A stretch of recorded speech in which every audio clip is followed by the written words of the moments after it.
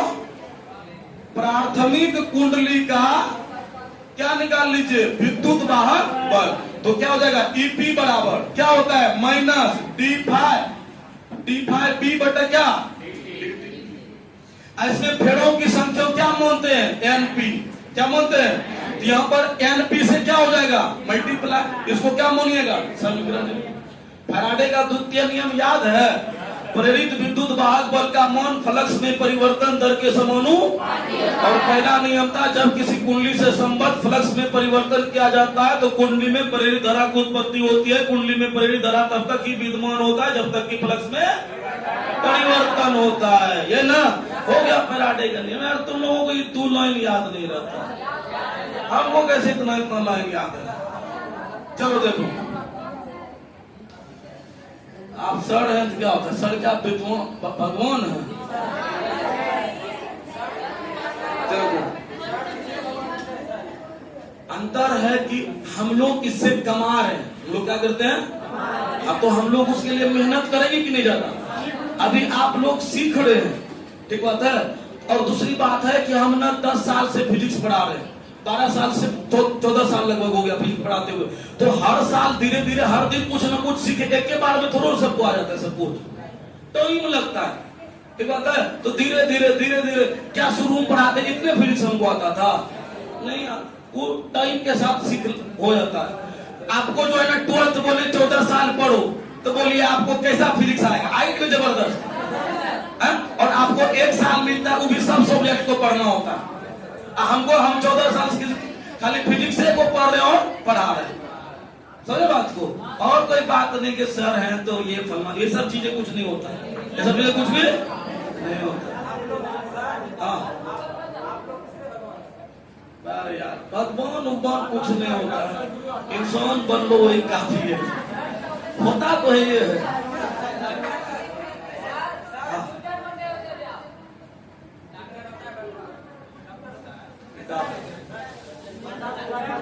हाँ बढ़े आगे, रुको ना, एक पहले फॉर्मूला निकाल लें तो। अच्छा देखो एक बार फिर से, हमको इसका निकालना है विद्युत वाहक बल, प्राथमिक कुंडली का। क्या निकालना है? तो इसके विद्युत वाहक बल को क्या मान लेंगे? ईपी। क्या मान लेंगे? अच्छा, विद्युत वाहक बल का फॉर्मूला क्या होता है? ई बराबर माइनस d5 b बटा dt। और यदि ये किसके लिए? एक बार लपटा हुआ है तब, यदि n बार लिपटा हुआ है क्या होगा? n को क्या करना पड़ेगा? गुणा करना पड़ेगा। n से क्या करना पड़ेगा? गुणा। n से मल्टीप्लाई यहाँ पे कर फैराडे का द्वितीय नियम होता है E बराबर माइनस d5 बटा dt। माइनस क्या लगा था मालूम है ना? क्या है कि प्रेरित विद्युत वाहक बल हमेशा फ्लक्स के परिवर्तन का विरोध उल्टा होता है, इसलिए यहाँ पे क्या लगा था? ये जो फॉर्मूला होता है किसके लिए होता है? एक बार, यदि एक बार तारा है ना, एक फेरा, उसके लिए।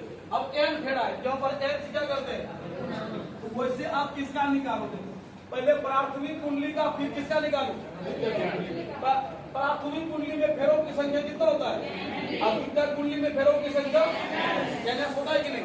चलो बात इसके लिए पहले निकालिए। E बराबर माइनस d5 अब b बटा क्या? क्या तो फेड़ा है np, तो np से क्या कर दो? प्राथमिक कुंडली का निकल गया। अब इसका निकाल दो, क्या लिखिएगा? ES। क्या लिखिएगा? ES बराबर क्या? माइनस d5b बटा। अरे देखो, जितना चुंबकीय बल रेखा इसमें है उतना ही लगभग क्या है इसमें भी है कि नहीं? ये सब चुंबकीय बल रेखा रोड से होकर के इसमें भी जुड़ा हुआ है ना। तो जितना चुंबकीय बल रेखा इसके अंदर से जा रहा है उतना वो सभी चुंबकीय बल रेखा द्वितीयक कुंडली से भी जा रहा है। तो दोनों का फ्लक्स तो समय रहेगा ना।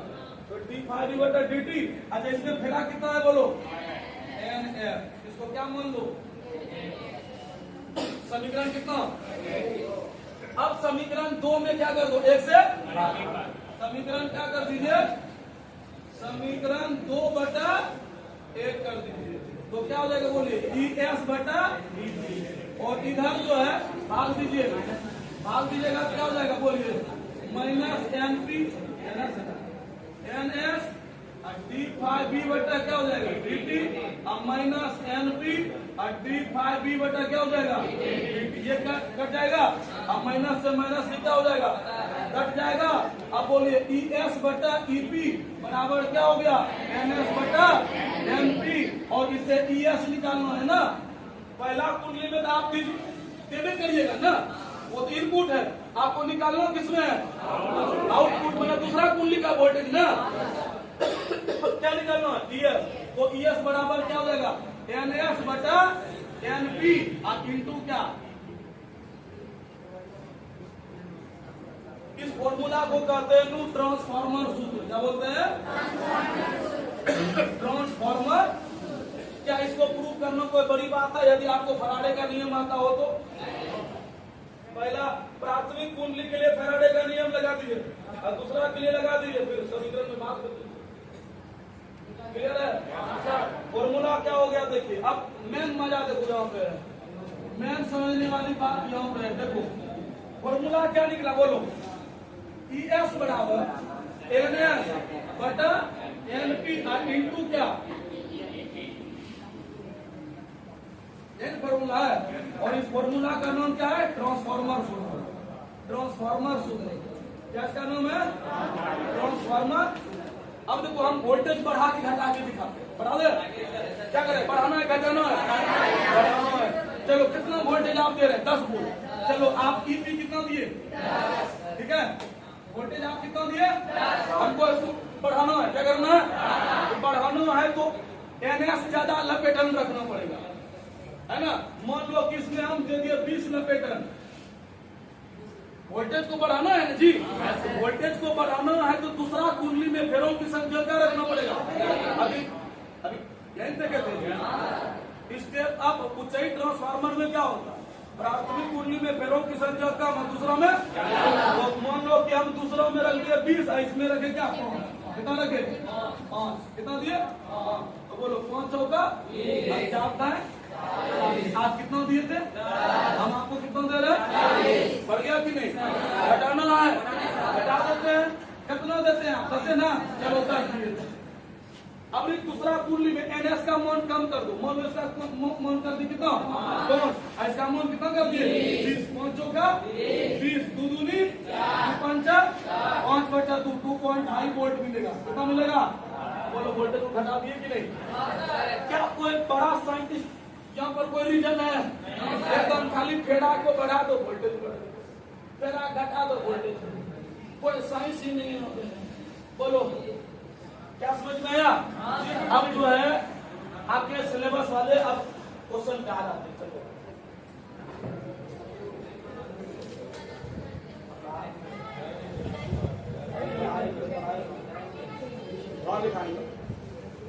पहले आपके टीम को सजेशन वाला क्वेश्चन कर लेते हैं फिर समझा दिए ना लिखा देंगे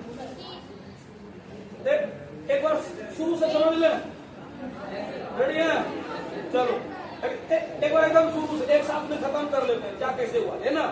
चलो भाई ट्रांसफार्मर क्या है यह एक विद्युतीय यंत्र है इसका उपयोग प्रत्यावर्ती धारा परिपथ में वोल्टेज रेगुलेटर के रूप में यह 2 प्रकार के होते हैं ऊंचाई ट्रांसफार्मर और ऊंचाई ट्रांसफार्मर यह वोल्टेज को बढ़ाता है इसके प्राथमिक कुंडली में फेरों की संख्या कम एवं द्वितीयक कुंडली में फेरों की संख्या अपचयी ट्रांसफार्मर यह वोल्टेज को घटाता है इसके प्राथमिक कुंडली में फेरों की संख्या अधिक एवं द्वितीयक कुंडली में फेरों की संख्या इसका अब क्या था सिद्धांत यह अन्योन्य प्रेरण के सिद्धांत पे कार्य करता है कौन सिद्धांत पर बनावट में 2 चीजें क्रोड और क्रोड को कैसे बनाते हैं तो नर्म लोहे के आयताकार पत्थर को पटलित करके इसका निर्माण करते हैं।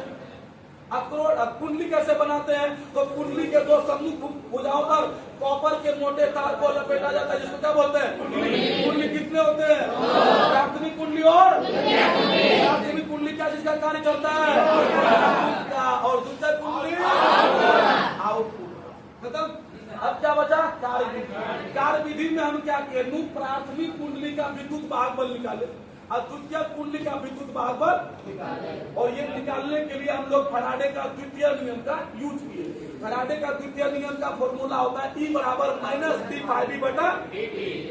ठीक बात है। अब देखो ये किसके लिए होता है? एक फेरा के लिए। यदि n फेरा है तो n से क्या होता है? मल्टीप्लाई। तो प्राथमिक कुंडली में कितना फेरा मानते हैं? np। तो वहां पर np से मल्टीप्लाई हो गया और उसके विद्युत वाहक बल को क्या मान ली? ep। अब द्वितीय कुंडली में क्या हो जाएगा? es विद्युत वाहक बल और वहां पर ns से मल्टीप्लाई हो जाएगा। समीकरण 2 में 1 से भाग दीजिएगा, रिजल्ट आ गया ep बराबर ns बटा np इंटू ep, है ना। अब वो तार के फेरा को बढ़ाते रहो, वोल्टेज को घटाते रहो, बढ़ाते रहो, खेलते रहो। ठीक बात है। चलो अब क्वेश्चन निकालो।